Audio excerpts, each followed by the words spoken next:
শুভ সন্ধ্যা বন্ধুরা, আশা করব সবাই খুব ভালো আছো। আশিয়া গ্রিফিন চ্যানেলে প্রত্যেককে ওয়েলকাম। আর আজকে ফলহারিণী কালী পুজো বা ফলহারিণী অমাবস্যা, তো একটু ভোগ প্রসাদের জন্য হবে একটু পোলাও। তো পোলাওটা একটু অন্য ধরনের হবে, পনির দিয়ে হবে।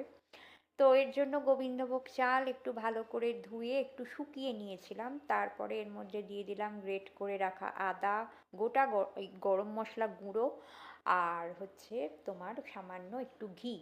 ঘিটা কিন্তু একটু বেশি পরিমাণে দিতে হবে, আর পুরো রান্নাটাই হবে ঘিতে। তো এই মাখামাখিটা করে এটাকে মোটামুটি আধ ঘন্টার জন্য রেস্টে রেখে দেবো। এখানে পনিরটাকে একটু হালকা গরম জলে ভিজিয়ে রেখেছি, একটু বেশি করেই ঘি নিয়ে নিয়েছি। এখানে গোটা গরম মশলা আছে, তেজপাতা আছে, জয়িত্রী একটা দিলেও দিতে পারো, তবে আমি দিইনি।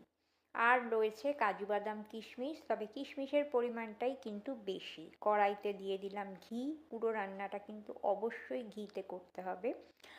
আর এবার কাজু কিশমিশগুলোকে হালকা করে একটু ভাজা ভাজা করে নেব, ঘিয়ের মধ্যে তুলে নেব।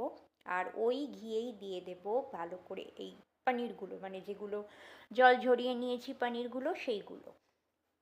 এরপর দিয়ে দেব তেজপাতা, গোটা গরম মশলা, ঘিয়ের মধ্যে নাড়াচাড়া করে নেব, ফোড়নটা থেকে সুন্দর গন্ধ বেরোবে।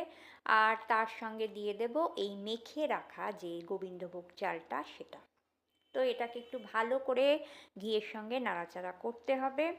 আর চালটা যখন বেশ একটু ভাজা ভাজা ট্রান্সপারেন্ট হয়ে যাবে, তখন এর মধ্যে দিয়ে দেব পরিমাণ মতো গরম জল। এখানে আমি 2 কাপ চাল নিয়েছিলাম, তো জলটা মোটামুটি ওই 3 সাড়ে 3 কাপের মতো নিয়েছি। আর তারপরে দিয়ে দেব পরিমাণ মতো নুন, আর ওই ভেজে রাখা যে পনির, কাজু বাদাম কিশমিশ, সেগুলোকে দিয়ে দেবো, দিয়ে ঢাকা দিয়ে দেব।